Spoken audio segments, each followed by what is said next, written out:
అందరికీ నమస్తే. Welcome to Big TV. నేను మీ గౌతమి. సో వినాయక చవితి వచ్చిన తర్వాత ప్రతి ఒక్కరు కూడా పూజని మనం ఏ విధంగా చేయాలి, ఎంత శ్రద్ధగా చేస్తే దేవుడు అనుగ్రహిస్తాడు అన్నది పక్కన పెట్టేసి ఎంత హంగు హార్బాటాలు కలిపి చేస్తే మనకి బయటికి వెళ్ళిన తర్వాత మన గురించి మాట్లాడుకుంటారు అని చెప్పి దీని మీద ఫోకస్ చేయడం అనేది బాగా ఎక్కువైపోయింది. ఇదే కాకుండా దేవుణ్ణి దేవుళ్ళ పూజించడం మానేసి అటు సినిమా రూపాల్లోనో లేకపోతే సీరియల్స్ లేకపోతే ఇప్పుడు అప్కమింగ్ ఎవరైతే ట్రెండింగ్లో ఉన్నారో వాళ్ళ రూపాలని ప్రతిష్ఠించి పూజించడం అన్నది ఈ మధ్యకాలమే కాదు, గత కొన్ని సంవత్సరాలుగా కూడా ఇదే ట్రెండ్ కొనసాగుతుంది. మరి ఏది సనాతన ధర్మం, దేని గురించి పోరాడుతున్నామో అది ఇక్కడ కనిపిస్తలేదా జనాలకి? సో దీని గురించి మాట్లాడుతుంది వాళ్ళు మనతో పాటు ఐకానిక్ ఆస్ట్రాలజర్ గట్టుపల్లి సురేష్ బాబు గారు ఉన్నారు. సార్ నమస్తే. జై శ్రీమన్నారాయణ. వినాయకుడు అంటే సనాతన ధర్మం గత కొన్ని సంవత్సరాలుగా మనం వింటూ ఉన్నాం. అందరూ కూడా హిందుత్వాన్ని గౌరవించాలి, హిందూ దేవుళ్ళని గౌరవించాలి అని చెప్పి మాట్లాడుతున్న పరిస్థితులు ఉన్నాయి. గుడులు ధ్వంసం అప్పుడు కావచ్చు, ప్రతి ఒక్క చోట. మరి ఆ మాట్లాడిన నోర్లు ఈరోజు దేవుళ్ళని ప్రతిష్ఠించిన తీర్లు కనుక చూసుకున్నట్లయితే ఒకడేమో పుష్పరాజ్ అంటాడు, ఒకడేమో సో అండ్ సో అంటారు, ఒకడేమో జవాన్ అంటారు. ఓకే, నేను వాళ్ళని రెస్పెక్ట్ ఇవ్వాలి, కాదని లేదు. బట్ అది దేవుళ్ళ బొమ్మల్లో ఇట్లా ప్రతిష్ఠించడం అన్నది ఎంతవరకు కరెక్ట్ అంటారు? మరి ఈరోజు సమాజం లేకపోతే ఎవరైతే మనల్ని కించపరుస్తూ వేరే మతస్థులు మాట్లాడుతూ ఉంటారో వాళ్ళకి మనం చనువిచ్చినట్టు కాదా దీన్ని? అయితే ఇక్కడ మనం గమనించుకోవాల్సింది ఏంటంటే, ఎవరైతే మనం దేవుడు అని కొలుస్తామో వారికి నోరు లేకపోవటం. అంతే కదండి. ఒక పిల్లవాడిని కొట్టారు అంటే వాడు ఏడుస్తుంటే ఎందుకు కొడతారు? ఏడుస్తుంటాడు, కొట్టగానే ఏడుస్తాడు కదా. అలానే దేవుడికి నోరు అనేది ఉన్నట్టే ఎప్పుడో వీళ్ళకి సమాధానం అనేది దొరికేది ఒకటి. ఇంకోటి ఏంటంటే నాగరికత, విలువలు, సనాతన ధర్మం అన్నారు. అసలు సనాతన ధర్మం అంటే ఏమిటి? మనం ఎలా ఉంటున్నాము, మనం ఎలా జీవిస్తున్నాము, ఎదుటి వాళ్ళకి మనం ఏం తెలియచేస్తున్నాము, సమాజాన్ని మనం ఏం తెలియచేస్తున్నాం, ఇది ఎవరికి లేదు. ఇకపోతే మూడోది, ఈ సనాతన ధర్మం అని చెప్పి వినాయక చవితి అని చెప్పి పందిళ్ళు వేసి అది ఇక్కడ గొంతుల్లో సందుల్లో పెడుతున్నారు. అది భక్తి పరవశం అయితే బాగానే ఉంటుంది. ఆ రకంగా చందాలు వసూలు చేసి పెట్టడం అనేది ఒక దరిద్రం. మామూలు చెప్పండి, ఒక దరిద్రం. మనకి పూర్వకాలంలో ఏం చేసేవారంటే ప్రపంచవ్యాప్తి కూడా రాజ్యాలని చెప్పి ఉండేవి. మనకి ఇప్పుడు రాష్ట్రాలు ఉన్నాయి కదా, అప్పుడు రాజ్యాలు ఉండేవి. రాజ్యాలు అంటే మనకి ఇప్పుడు ఉన్నటువంటి 32 రాష్ట్రాలు కూడా కలిపి ఒక రాజ్యం. అట్లా రాజ్యాలు ఉండేవి. ఈ రాజ్యాల్లో యుద్ధం జరిగేది, యుద్ధ వాతావరణం జరిగేది. ఆ యుద్ధ వాతావరణం తర్వాత అక్కడ ఉన్నటువంటి పాలకులంతా భయభ్రాంతులు అయ్యేవాళ్ళు అనమాట. ప్రజలందరూ కూడా భయభ్రాంతులకు అయ్యేవారు ఆ రక్తం చూసి. ఇప్పుడు మనకి పాకిస్తాన్కి భారతదేశానికి యుద్ధం జరిగినప్పుడు లేకపోతే వేరే దేశాల్లో యుద్ధం జరిగినప్పుడు మనకి ఆ టీవీలో చూస్తున్నప్పుడు మనకు అర్థమైంది, అబ్బా ఇంత బాగా ఇట్లా జరుగుతుంది అని చెప్పి బాధ వేస్తుంది మనకి. ఆ బాధ భయం పోయేందుకు ఇలాంటి ఒక ఆకారాన్ని సృష్టించి దేవుళ్ళుగా మలిసి ఒక విగ్రహాల రూపంగా చేసి అక్కన భజన బృందం పెట్టడము, ప్రసాదాలు పెట్టడము, ఆహ్లాదకరంగా మనసుకి ఆనందం కలిగింపి చేసేలాగా చేయటం, ఇలా చేసేవారు. అక్కడ మనం పవిత్రంగా చేస్తున్నాం కాబట్టి ఆ ప్రదేశాలు ఎక్కడైనా నెగిటివిటీ ఉంటే కూడా ఆ రస్తాల రోడ్ల మీద కావచ్చు, మనకి ఎక్కడైనా సరే ప్రతిరోజు పూజించాలంటే అవ్వదు కాబట్టి ఏదో ఒక సందర్భంగా వినాయక చవితి ఉంది, లేదా శ్రీరామనవమి ఉంది, ఇలాగా అమ్మవారి పండుగలు కూడా చేస్తున్నారు ఈ మధ్యన. ఇలాగా భక్తి పారవశంతో ఉంటారు. ప్రజలందరూ కూడా బాగుండేందుకు చేసేటువంటి పద్ధతి ఉన్నది. ఆ తర్వాత కాలంలో ఈ పద్ధతి కాస్త విచ్చలవిడితనం అయిపోయింది. విచ్చలవిడితనం ఎట్లా అయిపోయిందంటే, ఇంకొక అతను పెట్టాడు, ఆపోజిట్ పార్టీ పెట్టారు, నాకు పడినోడు శత్రువు పెట్టేశాడు, వాళ్ళు ₹1,00,000 ఖర్చు పెడుతున్నారు, మనం పోటాపోటీగా 4 లక్షలు ఖర్చు పెట్టాలి. ఈ పోటీ తత్వం ఎక్కువైంది. ఈ పోటీ తత్వంలో రికార్డింగ్ డ్యాన్స్లు, పేకాట్లు, మందుబాబులు, ఇక దీనికి తగ్గట్టుగా గేమ్స్, ఇలాగా కొంతవరకు ఆహ్లాదకరంగా అయిపోయింది. ఇంకొక దరిద్రం ఏంటంటే, ఈ మధ్యన సినిమాలు రిలీజ్ అయినా ఏదైనా పొలిటీషియన్స్ పార్టీలో ఉన్నప్పటికీ ఆ భక్తిభావం తట్టుకోలేక ఎక్కువైపోయి వీళ్ళల్లోనూ వారి అవతారంతో విగ్రహాలు ప్రతిష్ఠించడం, ఇది అనేది అరాచకం కూడా కాదు. ఇది అసలు మన హిందూ ధర్మ దానికి అరాచకం చెప్పాలా, దీనికి లేకపోతే ఇంక వీరికి పోయే కాలం అని చెప్పాలా కూడా అర్థం కాదు. ఇంకోటి, మనం దేవుడిగా కొలుస్తాం, దేవుడిగా పూజిస్తాం. ఎవరిని? దేవుణ్ణి. ఆలయాల్లో దేవుణ్ణి, మరొకళ్ళు కూడా ఉంటారు. మన ఇంట్లో కాలం చేసిన పెద్దవారికి బాగా గమనించండి, మన ఇంట్లో కాలం చేసిన పెద్దవారికి కూడా దేవుడిగా భావించి మనం దండం పెట్టుకుంటాం. అవునా? బ్రతికున్నప్పుడైతే కాళ్ళకి దండం పెడతాం, కాలం చేసిన తర్వాత అయితే ముఖాన్ని దండం పెడతాం. ఇది మన ఆచారం హిందూ ధర్మ ప్రకారంగా. ఇప్పుడు బతుకున్న వాళ్ళ అవతారంతో దేవుడి విగ్రహాలు చేస్తుంటే అంటే పోయారనే ఒకటి పోయారనే కదా అర్థం. ఒకటి. రెండోది ఆ అరాచకం ఎంతవరకు అంటే ఇప్పుడు వాళ్ళ మీద అభిమానం ఉంది, వారి మీద వెళ్ళనటువంటి గౌరవం ఉంది, మర్యాదలు ఉన్నాయి, ఆప్యాయతలు ఉన్నాయి, ఇన్ని రకాలుగా ఉన్నప్పుడు డైరెక్ట్ మనుషులు ఉన్నారు కదా వాళ్ళు.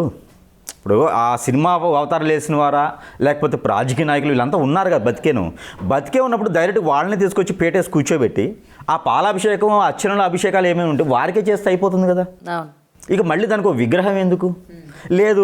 ఆ తలకాయ అంతవరకు తీసేసి ఆ తొండం ఉన్నటువంటి వినాయకుడికి ఎట్లయితే ఉన్నదో అది డైరెక్ట్గా పెట్టాలి. ఇలా విగ్రహ రూపం కాకుండా అవతార పురుషుడిగా కాకుండా అది తలకాయ తీసేసి ఆ ఏనుగుదో ఎలికదో తీసుకొచ్చి తలకాయ అంటిచ్చేసారనుకోండి, అప్పుడు ఇంక నిజంగా దేవుడు అయిపోతారు కదా.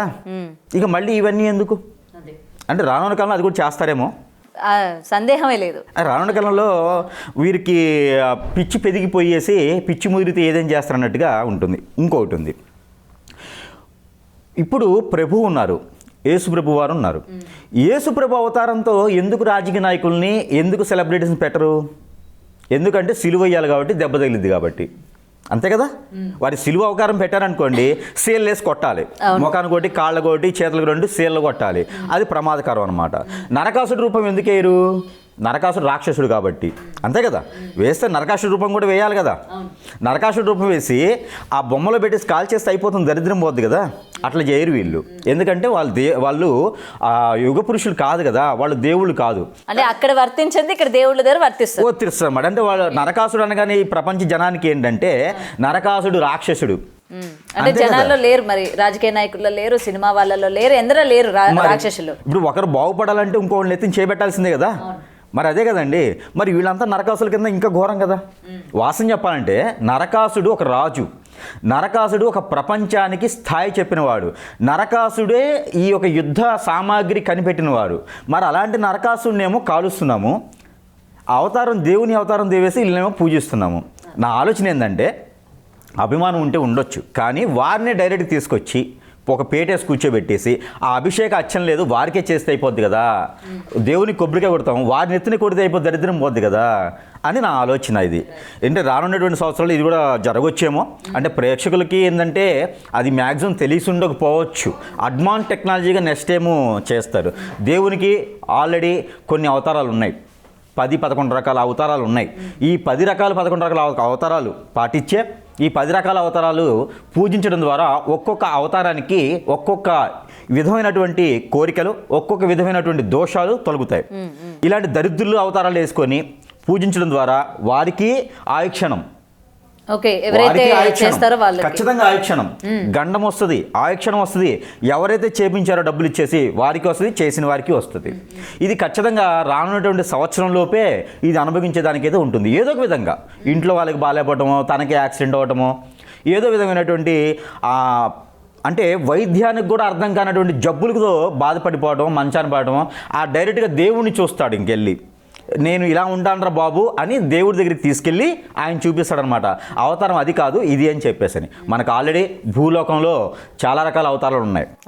కేసరి గణపతి ఉందనుకోండి, పెళ్ళిళ్ళు కాని వారు పూజిస్తే ఖచ్చితంగా పెళ్ళిళ్ళు అవుతాయి. ఈ దరిద్రుల గణపతి పూజిస్తే ఏమొస్తుంది? ఆవేశం, క్రోధం, ఆక్రోశం, కోరిక ఇలాంటివి వస్తాయి. కానీ ఇలాంటివన్నీ చూసినప్పుడు ఏదైతే దేవాలయ ధ్వంసమైనా లేకపోతే ఏదైనా మా ఆచారాలని సినిమాల్లోని ఒక పాటలో వెంకటేశ్వర స్వామిని వచ్చినా లేకపోతే ఒక పాటలో కించపరిచేటట్టు మాట్లాడిన వెంటనే అటు సమాజానికి సంబంధించిన వాళ్ళందరూ బయటకు వచ్చి మాట్లాడుతూ ఉంటారు. మరి దీని గురించి ఎందుకని ఎవ్వరు బయటికి రారు, ఎవరు ప్రశ్నించరు, ఎవరు మాట్లాడరు, ఎందుకని? ఖచ్చితంగా దీని గురించి చెప్తా. దీనికన్నా ముందు ఒక మాట, మన ఇంట్లో ఆడపిల్లలు మగపిల్లలు ఉంటారు. చిన్న వయసులో ఉన్నప్పుడు జుబ్బాలేసి తిప్పుతాం, 6 నెలలు సంవత్సరం లోపు అయితే. సంవత్సరం దాటిన తర్వాత డ్రెస్ అనేది ఖచ్చితంగా పవిత్రంగా ఈ రోజుల్లో ఉన్నటువంటి జనాలు అయితే వదిలేసేయండి. వీరే డబ్బులు ఇచ్చి చెడగొడుతున్నారు. మా అమ్మాయి ఒక చెయ్యి ఉన్నది వేసుకుంటే ఒక చెయ్యి లేకుండా వేసుకుంటే ప్రాషన్ అని చెప్తుంది, అదే ఉంటుందని చెప్పేసి 3/4 కూడా మర్చిపోయారు. ఇప్పుడు 3/2 ఉన్నిద్ది, 3/1 కూడా చేస్తున్నారు ఈ మధ్యన. ఇది మన ఇంట్లో మన ముందు తిరిగేటువంటి పిల్లలు అలాంటి డ్రెస్సులు వేసుకొని మన కళ్ళ ముందు తిరుగుతుంటే ఒక్కొక్కరికి ఎవరికైనా దరిద్రులకి అయితే బాగుంటుందేమో, కానీ సనాతన ధర్మంలో పాటించే వారికి ఎలా ఉంటుంది? అది ఒకటి. రెండోది, ఆ పిల్ల ఎవరైతే ఆడపిల్ల ఉన్నారో 12-13 సంవత్సరాలు వచ్చిన తర్వాత ఆవిడకంటూ ఒక ఆడపిల్ల అని తెలిసిన తర్వాత, ఒక స్త్రీగా మారిన తర్వాత అలాంటి ఆవభావాలు ఉన్నటువంటి డ్రెస్సెస్ వేసుకొని బయటికి వెళ్ళడం ద్వారా ఎదుటి వాళ్ళ దృష్టిలో ఎలా పడుతుంది? ఒక అమ్మాయి అంటే, ఒక స్త్రీ అంటే అమ్మవారితో సమానం. అలాంటి స్త్రీ ఇలాంటి మోడర్న్ డ్రెస్సెస్ వేసుకొని బయటికి వెళ్ళడం ద్వారా, హిందూ సమాజం గురించి మాట్లాడుకుందాం, బయటికి వెళ్ళడం ద్వారా ఎలా కనబడుతుంది ఎదురు వాళ్ళ కళ్ళలో? మంచి వాళ్ళకు కూడా, ధ్యానం చేసేటువంటి వాళ్ళకు కూడా మైండ్ అనేది చలించిపోతుంది, అవునా కాదా? కళ్ళు చెడ్డవి, చెవులు చెడ్డవి, మన నోరు ఇంతగా చెడ్డది. అలాంటిది ఒక అమ్మాయిని మనం అలాగా చూడేసిన తర్వాత ఎంత ముసలివాడికైనా, ఎలాంటి యోగాలు కానీ, యజ్ఞాలు కానీ, యాగాలు కానీ, జపాలు కానీ చేసేవారికైనా మైండ్ అనేది చలించిద్దా లేదా? చెల్లిస్తుంది కదా. అదే కనుక పవిత్రంగా శారీ కట్టుకొని, ఇప్పుడు మీరు ఎలా ఉన్నారు? ఒక అమ్మవారి రూపంలో ఉన్నారు, ఆడపిల్లే కదా, అమ్మవారిలా ఉన్నారు. ఇలా ఉంటే ఏమనిపిస్తుంది? 2 చేతులు ఎత్తి దండం పెట్టాలనిపిస్తుంది, అమ్మవారికి గుర్తొస్తారు కదా, అంతే కదా. అయితే స్వామివారు ఎవరే ఉన్నారో ఆయనకున్నటువంటి అవతారాలతో కొలిస్తే మనకి దేవుళ్ళు కొలిసినట్లు లెక్క. లేదా మనల్ని పుట్టించిన వారు తల్లిదండ్రులు, దేవుడు తర్వాత మన పుట్టించినటువంటి తల్లిదండ్రులు ఉన్నారా, వాళ్ళని మనం హింసించినట్టే, వాళ్ళని మనం శిక్ష వేసినట్టే. వాళ్ళు పైనుండి అనుకుంటారు, వీడికి ఏం పోయే కాలం వచ్చింది, నేను బాగానే పెంచాను కదా. పెంచితే కూడా దేవుడు అంటే కూడా వీడికి లెక్కాజం లేకుండా వాడితో పాటు ఉండేటువంటి అవతారం ఏంటి, ఇంకా వాడి అవతారం వాడేసుకొని కూర్చోవచ్చు కదా అనేటువంటి ఉంటుంది. ఇకపోతే మీరు అడిగారు, అయితే దేవుణ్ణి కొలిచేటువంటి విధానం అలాంటి అవతారాలతో కొలిస్తే మనకున్నటువంటి కోరికలు ఏవైతే ఉన్నాయో అవి తీరతాయి. కోరికలు తీరకపోయినా మనం అనుకున్నటువంటి పనుల్లో విఘ్నాలు లేకుండా ఉంటాయి. లేదంటే కనుక ఖచ్చితంగా వాళ్ళు అనుభవించాల్సి అయితే వచ్చింది. అలాంటి అవతారాలతో వేయించుకున్నటువంటి వారికి కూడా ఇది తప్పదు. మరొకటి, ఇప్పుడు మీరు అన్నారు, ఏదైనా ఇష్యూ జరిగినప్పుడు మాత్రమే, ఏదైనా సంఘటనలు జరిగినప్పుడు మాత్రమే మన సనాతన ధర్మం అని పేరు చెప్పేసి కొన్ని రకాల డ్రెస్ కోడ్ వేసుకొని మీడియా ముందుకు వచ్చినా బయటకు వస్తారు. సినిమాల్లో ఒక పాటలో వచ్చినా కూడా అసలు ఆ తర్వాత అంతా ఏమైపోతున్నారు? అదే కదా, కొమ్ము కాస్తారు. ఆ తర్వాత అంతా కొమ్మే కాస్తారు. వీరు బయటకు వచ్చి వీరి పబ్లిసిటీ కోసం, వీరేదో సనాతన ధర్మం రక్షించడానికి కాదు. ఈ రోజు ఉన్నటువంటి గురువులైనా, పీఠాధిపతులైనా నేను అని చెప్పి మీడియా ముందుకు వచ్చేవారికి ఒక సంఘం లేదు, సనాతన ధర్మానికి ఒక నీతి లేదు, సనాతన ధర్మానికి ఒక సంఘం లేదు. అలా ఏర్పడేటువంటి దానికి ఏమీ లేదు. పెద్దవారిగా ఉన్నవారికి కొంగు పూస్తారు, కొమ్ము కాస్తారు. కొమ్ము కాయటువంటి తెలుసు కదా, డబ్బుకి దాసం అయిపోతారు. వారు పీఠాధిపతులైనా, వారు గురువులైనా, వారు ఇంకే మతస్థులైనా సరే, ఇంకేది పెట్టుకున్నా కూడా వారికి పేరుకి మాత్రమే పబ్లిక్లోకి ఆకాశపు మాత్రమే కనిపిస్తారు. మొన్న ఈ మధ్యన కొన్ని ప్రభుత్వాలు, కొన్ని రాష్ట్రాల్లో గుళ్ళు కూల్చినాయి, విగ్రహాలు ధ్వంసం చేసినాయి. ఆ 2 రోజులు మాత్రమే వచ్చారు. నేను కొంతమందికి ఫోన్ చేస్తే, ఏందండి ఏ పార్టీ వాళ్ళు డబ్బులు ఇలా, ఎందుకంటే మనం వెళ్ళటం అంటున్నారు. ఎవరైనా ఆయన మరి మీరు ఎందుకు అవతార పురుషుల్లాగా డ్రెస్ కోడ్ వేసుకుని వెళ్తారు అంటే, అవును మనం దేవుడి మీద భక్తితో దేవుడు ఎక్కడ ఉన్నాడండి? ఒక మంత్రం చదవమనండి, ఒక ఉచ్చారణ చేయమనండి. దేవుడు అంటే ఒక భక్తి భావం చూపించమనండి. సాయంత్రం ఆడదాటగానే గుడి వెనక నా స్వామి, ఇదే ఉన్నది ఇప్పుడు ఈ రోజుల్లోనూ. ఎందుకంటే వేల కోట్ల రూపాయల బినామీలు, ఈ గురువులంతా కూడా బినామీస్. మొన్న నాకు కూడా 3 కాల్స్ వచ్చాయి, నెంబర్ కూడా చూపిస్తా కావాలంటే, 3 కాల్స్ వచ్చి బినామీగా కావాలని చెప్పేసి అని. గురువుల దగ్గర డబ్బు పెడితే ట్యాక్స్ బిల్ ఉండదు, గురువుల దగ్గర డబ్బు పెడితే ఐటీ వాళ్ళు రారు, గురువుల దగ్గర డబ్బు పెడితే వారు ఎక్కడికైనా విదేశాల్లో హోటల్స్ కట్టుకోవచ్చు, బిజినెస్ చేయొచ్చు. ఎందుకంటే ఒకవేళ అడిగినా భక్తులు ఇచ్చారు అన్నట్టు ఉంటుంది. రాజకీయ నాయకులే గురువులు తయారు చేస్తారు, రాజకీయ నాయకులకే సంఘాలు పెడతారు, రాజకీయ నాయకులే ఆశ్రమాలు, ఆ ట్రస్టులు. దాని వెనక మొత్తం కింద అండర్ గ్రౌండ్లోనేమో డబ్బు ఉంటుంది, పైన ఏమో భక్తి భావసం ఉంటుంది. ఇదే రకమైనటువంటి పరిస్థితి ఉంది. ప్రభుత్వాలు కాదు మారాల్సింది, మానవులు మారాలి, మనుషులు మారాలి. మనుషులు మారితేనే ఇలాంటి వారికి విలువ అనేది లేకుండా చేయాలి.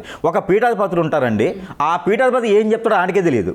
పొద్దున్నే మందు అవుతాడు, మధ్యాహ్నం మందు అంటాడు, సాయంత్రం మందు అంటాడు, మళ్ళీ భక్తి భారంతో ఒక కర్ర తీసుకుని నిలబడతాడు. ఆయన పీఠాధిపతి ఎంతమంది బయటకు వచ్చి ఉన్నారు, వాళ్ళ నిజస్వరూపం ఏంటనేది ప్రజలకి తెలియచేస్తున్నారు. ప్రజలు ఇంకా నమ్మని పరిస్థితులు కనిపిస్తూ ఉంటాయి. ప్రజలు నమ్ముతున్నారండి. కూడా మళ్ళీ వాళ్ళు నేను దేవుడిని, నేను ఒక 2 జాతకాలు నిజం చెప్పేసేసరికి మళ్ళీ వాళ్ళకి కొంగు కాయడానికి రెడీగా ఉంటారు కదా ప్రజలు. అరే మనం ఆల్రెడీ చూస్తున్నాం కదా ఏ విధంగా ఉంటుంది సమాజంలోని, ఎవరు ఎలా చెప్పొస్తున్నారు అన్న విషయాన్ని పక్కన పెట్టేస్తారు. ఆ వీడు అతనిలా కాదులే, ఇతన్ని నమ్మొచ్చు అన్నట్టు మళ్ళీ వెంటనే వాళ్ళు షిఫ్ట్ అయిపోతూ ఉంటారు కదా. మరి ఇక్కడ ఏమవుద్దంటే, మన పూర్వీకులు మాకు చెప్పినటువంటి విషయం ఏంటంటే, సత్యసాయిబాబా గారు ఉన్నారు, షిరిడి సాయిబాబా గారు ఉన్నారు, అలానే యేసుప్రభు గారు ఉన్నారు, అలానే మన దత్తాత్రేయ స్వామి ఉన్నారు, సాయిబాబా ఉన్నారు. ఇలాగ గురువులు చెప్పుకుంటూ పోతే రాఘవేంద్ర స్వామి ఉన్నారు, అలానే గణపతి సచ్చిదానంద గారు ఉన్నారు. ఇలా చెప్పుకుంటూ పోతే వీరంతా గురువులు. ఒకప్పుడు గురువులు వీళ్ళు. తర్వాత మనకి ఇంకా చెప్పుకుంటూ పోతే చాలామంది ఉన్నారు గురువులు. ఈ గురువులందరూ కూడా ఒకప్పుడు వచ్చి ఏం చేశారంటే, చెడు ఉన్న దగ్గర మంచి చెప్పి వారికి ఉపదేశం చేసి ఏదైనా కార్యక్రమాలు కానీ ఏదైనా విషయాలు కానీ అక్కడ ఏదైనా వైరస్లు కానీ ఉంటే తీసేసి ఎలా బ్రతకాలి ఎలా జీవించాలి అని చెప్పేటువంటి వారు ఉన్నారు. స్వామి వివేకానంద గారు కావచ్చు, వారు ఇచ్చేటువంటి ఉపన్యాసం కావచ్చు, వారు చెప్పే మంచి వాక్యలు కావచ్చు. జనాలు ఇలా కాదురా బాబు ఇలా ఉండాలి. ఈరోజు మనకి హెడ్ మాస్టర్ ఉంటారు, స్కూల్లో పంతులు ఉంటారు. ఈ రోజున వారందరూ కూడా మనకి ఏం చెప్తారంటే నీతి వాక్యాలు చెప్తారు. ఈ రోజుల్లో పంతులు అయితే అమ్మాయిని కలిచడం అబ్బాయి కలిచడం ఇవే ఉన్నాయి అనుకోండి. ఆ రోజుల్లో పంతులు అయితే మాకు చెప్పేవారు గురువులు, ఇలా కాదు బాబు ఇలా ఉండాలి. మేము దొంగతనం చేసినా ఇంకో పని చేసినా ఒక ఆడపిల్లని కదిలిచ్చినా లేదా ఒక మగపిల్లోడిని కదిలిచ్చినా కూడా అమ్మ ఇలా కాదు ఇలా ఉండాలి, నాగరికత అంటే ఇది, బట్టలు ఇలా వేసుకురావాలి, ఇలా ఉండాలి, ఇలా ఉంటేనే చెప్పిన ఆ పాఠాలే రేపటి రోజున వాళ్ళ పిల్లలు చెప్తారు. అలాగా మన ప్రభుత్వాలు కావచ్చు ఇవన్నీ కూడా ఆ రకమైన విధానంగా తీసుకురాకపోక వీరికి సపోర్ట్ చేయటం, వీరినే వాడుకోవటం, వీరినే బినామీగా చేసుకోవటం, వారు చేసినటువంటి లంచగొండ పనులన్నీ కూడా వారు మందినెత్తిన చేతులు పెట్టిన అన్ని డబ్బులు కూడా తీసుకొచ్చి ఆ పాపం అంతా కూడా ఈ గురువులు మేము పెట్టడం, లేకపోతే వాళ్ళని బెదిరించడం, గురువులను కూడా బెదిరించడం, ఈ గురువులు కూడా దాని దగ్గరికి తయారవటం. ఇంకా సనాతన ధర్మం ఎక్కడుంది? మనం వినాయకుడి దాకా వెళ్ళాం. మన మనుషుల్లోనే వీరికి ఒక కవలిక లేదు, ఒక గమనిక లేదు, ఒక అభిప్రాయాలు లేవు, వాల్యూస్ లేవు. రేపటి రోజున నాకు భయం వేస్తుంది ఏంటంటే రేపటి రోజున ఏ మోడల్ లేకపోతే ఎక్కడ ఉన్నటువంటిది ఏ గేమ్స్ ఆడే వాళ్ళని తీసుకొచ్చి అవతార పురుషులుగా ఏర్పరిచి వాళ్ళకు కూడా అవతారంగా వేసి వాళ్ళనే పూజిస్తారేమో అని భయం వేస్తుంది. ఓకే, రేపటి రోజున లేదను ఏ రాక్షసులో ఒక వీధి రౌడీ ఉంటాడు, ఆ వీధిలో రౌడీకి 10 మందికి ఉపాధి కల్పిస్తాడు, 100 మందిని చంపేస్తాడు. అలాంటి ఆ 10 మంది కూడా మాకు దేవుడు అని చెప్పేసి అని వాడి విగ్రహం పెడతారని భయం వేస్తుంది. స్టాచ్యూస్ అన్ని పోయేసి ఇలాంటి విగ్రహ రూపాలు పెడతారని చాలా ఆందోళనగా ఉందన్నమాట. చివరికి ఏంటంటే దేవుడు ఎలా ఉంటాడో కూడా మర్చిపోవాల్సి వస్తుంది. మానవుడు దేవుడే, కానీ దేవుడు కాలేడు. మంచి చేస్తే దేవుడు అవుతాడు, మంచి చేయించుకున్న వారికి దేవుడు మాత్రమే అవుతాడు. కానీ మనసులో పెట్టుకోవాలి, కానీ విగ్రహ రూపంగా చేసి అక్కడ నిలబెట్టేసి వారిని ఏదో చేద్దాం అనేటైతే అంత కరెక్ట్ కాదు. కానీ ఇది కేవలం వినాయక చవితి రోజు వినాయకుడికి మాత్రమే ఎందుకు ఈ విధంగా చేస్తూ ఉంటారు? ఇప్పుడు దసరా వస్తుంది, అమ్మవారు అంటే చెయ్యాలి అని కాదు, మరి అమ్మవారికి భయపడతారా వీళ్ళు? అమ్మవారిని మనం అలా పూజించకూడదు, అమ్మవారిని అమ్మవారి రూపంగానే పూజించాలి అన్నట్టు వాళ్ళకి ఏమైనా అంటే జనాలకు ఒక భయం అన్నది ఉంటుందా? వినాయకుడి విషయానికి వచ్చేసరికి ఆ భయం అన్నది ఉండదా? ఆయన చాలా శాంతపరుడులే, లేకపోతే ఆయన అందరినీ కూడా జాగ్రత్త పరుస్తూ ఉంటారు, లేకపోతే అంటే ఎక్కడ కూడా ఆయన కథల్లో కూడా ఆయన కోపానికి గురైనట్టుగానే మనం కొన్ని కథలు వింటూ ఉంటాం. ఇప్పుడు అమ్మవారి కథ తీసుకుందాం, ఆవిడ ఎంతో ఉగ్రరూపంగా ఉంటారు, రాక్షసుల్ని ఏ విధంగా వధించారు. సో అంటే జనాల్లో ఎక్కడో ఆ భయం ఉంటుంది, మనం ఏదైనా చేస్తే రేపు పొద్దున అది మనకి ఎఫెక్ట్ అవుతుందేమో అని చెప్పి. అంటే వినాయకుడి విషయానికి వచ్చేసరికి ఇవి వర్తించవంటారా? వర్తించవని కాదండి. ఇక్కడ మీరు గమనించినట్టయితే ప్రతి పండగ మనం ఆలయంలోకి వెళ్ళి చేస్తాం, అది ఇంట్లో చేసుకుంటాం. కానీ వినాయకుడు ఏంటంటే 10 మంది చూసేలాగా వీధుల్లో పెడుతున్నాం కదా, అది 10 మంది చూస్తారు కదా, అందుకోసం పబ్లిసిటీ కోసం మాత్రమే ఇలాంటి చేస్తారు. ఇకపోతే అమ్మవారిది అన్నారు, అమ్మవారిది కూడా నెక్స్ట్ జనరేషన్లో స్టార్ట్ చేయొచ్చు. ఇది మోటేసింది అనుకో, బోరేసింది అనుకోండి, అమ్మవారిని పూజించి బోధేస్తుంది. ఆ బోరేసిన ఏమంటే అరుంధతి అనో లేకపోతే కాంచనానో లేకపోతే ఏదో సినిమా పేరు పెట్టేసి అమ్మవారి అవతారం కూడా చేసేటువంటిది లేదని చెప్పలేం మనం, ఉంటుంది అది కూడా. కాకపోతే ఇప్పుడు ట్రెండింగ్ స్టార్ట్ అయింది కదా, ఇక మీద మొదలు పెడతారు దరిద్రులంతా. ఇప్పుడు వీళ్ళంతా దీనివల్ల ఏంటంటే రానున్నటువంటి తరం ఏదైతే ఉందో ఆ మన పిల్లల తరం ఏదైతే ఉందో ఇది ఖచ్చితంగా చెడిపోవడానికి మనమే కారణమవుతాం. ఇది మాత్రం అందరూ గుర్తుపెట్టుకోవాలి. వినాయకుడు అంటే వినాయకుడిగానే పూజించాలి. లేదు అంత భక్తి భావం అంటే వీరిని తీసుకెళ్ళి కొబ్బరికాయలు కొట్టాలని నెత్తిన, ఇది ఒకటైతే నేను చెప్తున్నాను. ఇలాంటి పెట్టడం వల్ల ఖచ్చితంగా వారికి ఇబ్బంది అయితే కలుగుతుంది. ఈ సనాతన ధర్మం చెప్పుకుని తిరిగేటువంటి విధవులందరూ కూడా ఎవరు ఉన్నారు, ఈ గురువులందరూ, వీరందరూ కూడా ఒక దాటి మీద రావాలి, కొమ్ము కాయకుండా రావాలి. గురువు అంటే వారు స్వయం పాకంతో తింటూ వస్త్రాలు అవే మృత వస్త్రాలే ధరించుకొని స్వయం పాకం తింటూ ఏమి ఆశించకుండా ఏ కోరికలు లేకుండా ఉండేటువంటి వారు, లోక కళ్యాణార్థం కోసం చేసేటువంటి వారే గురువులు. ఇలాగ కొమ్ము కాసి మీడియా ముందుకు వచ్చి అంతా మేకప్ వేసుకుని మీడియా ముందుకు వచ్చి ఆ కాసేపు ఎగిరి ఆ కాసేపు మాట్లాడి ఆ కాసేపు బూతులు తిట్టి ఆ తర్వాత ఏదో సాధించేసాను అనుకొని ఏదో పార్టీ తరపున నుంచి 100 ఎకరాల పొలాలు 20 ఎకరాల పొలాలు లేకపోతే ఎక్కడి దగ్గర ఆశ్రమాలు ట్రస్ట్లో పెట్టేసి వారి జీవితం వారు బాగుపరుచుకునేటువంటి గురువులే ఉన్నారు. అలా కాదు అని చెప్పమానండి, లేదు అలానే ఉన్నారు, గురువులంతా అలానే ఉన్నారు. అలాంటి వారు సనాతన ధర్మాన్ని పనికిరారు. వీరంతా కూడా వ్యత్యాసం మాట్లాడడం తప్పితే ఉపయోగం లేదు. ఆ కాసేపు మాట్లాడే వాళ్ళ గురించి ఆలోచించడం కూడా అసలు మనం మాట్లాడడం అనవసరం, వారి గురించి మనం మాట్లాడుకోవడం అనవసరం. మన నోరు నొప్పి తప్పితే ప్రపంచం మారదు, వారు మారరు. ఎంతసేపు మనం బాధపడ్డ తప్పితే ప్రపంచం అంతా ఇలానే ఉంటుంది. ఒకళ్ళు మాట్లాడితే అవ్వదండి. ఇది ఒక సంఘం ఏర్పడాలి. ఆ సంఘానికి మళ్ళీ కూడా ఎలాంటి కొమ్ము కాయకుండా ఉండాలి. ఈ రోజుల్లో ఏమైందంటే దీనికి ఆసరాగా తీసుకొని పార్టీ వాళ్ళు కావచ్చు, పొలిటీషియన్స్ కావచ్చు, వేరే ఇంకేదైనా ఉంటే కూడా వారు అథారిటీలో ఉండేసి బెదిరింపులు, మీరు అలా చేయకపోతే బెదిరింపు అనమాట. ఎలా బతుకుతారో ఎలా జీవిస్తారో నేను చూస్తా. ఇవే ఉన్నాయి కదా సమాజంలో. ఉంటే మంచి లేకపోతే చెడు, రెండింటి మధ్యన ఉండేది డబ్బు. దానితోనే ప్రపంచం ఏదైనా చేస్తుంది. కాకపోతే మనం వినాయకుడి గురించి మాట్లాడుకుంటాం కాబట్టి వినాయకుడికి అలా పెట్టడం అనేది కరెక్ట్ కాదు. ఆయనకు ఉండేసి 9 అవతారాలు కాదు 11 అవతారాలు ఉన్నాయి. 11 అవతారాల్లో ఏ అవతారానికి సంబంధించి పూజించినా కూడా దానికి తగ్గటువంటి దోషాలు పోతాయి, దానికి తగ్గటువంటి పరివంశం జరుగుతుంది, దాని తగ్గ ఆహ్లాదకరంగా ఆనందంగా ఉండేదానికి ఉంటుంది. కాబట్టి ఇలాంటి దరిద్రమైనటువంటి సినిమాలు లేకపోతే పొలిటీషియన్స్ వేషాలు వేయడం అనేది దరిద్రం. అది అలా వేయకూడదు. దానివల్ల అపశకునమే కాదు, దానివల్ల ప్రాణ నష్టం, ధన నష్టం, దానివల్ల పదాల నష్టం, పదవులు కూడా నష్టం, దానివల్ల అన్నీ కూడా నష్టమే అవుతుంది. గండాలు ఖచ్చితంగా వస్తాయి. ఇప్పుడు మీరు గమనించండి, వారి అవతారంతో వినాయకుడు వేస్తారు. వినాయకుడికి పూజించి ఏం చేస్తాం? చివరిలో నిమజ్జనం చేస్తాం. ఇప్పుడు వాళ్ళని కూడా తీసుకెళ్ళి ఒక పెద్ద బండరాయి కట్టేసి నిమజ్జనం చేయాలి. లేదు అంటే ఏమైద్ది? ఇప్పుడు ఎక్కడికైతే వెళ్ళాలో ఆ అవతారం అనేది ఖచ్చితంగా నిమజ్జనం అయిపోతూ ఉంటుంది అనమాట. అది మనం అనకూడదు. రామరామ కృష్ణ కృష్ణ అంతే కదా, నారాయణ నారాయణ అనాలి. ఇది ఇంతకన్నా చెప్పే అవసరం మీద లేదు. అలాంటి అవతారాలు ఉంటే ఇమీడియట్గా దాన్ని తొలగించుకుంటే చాలా మంచిది. Right, thank you sir. For more videos like this, subscribe Big TV channel.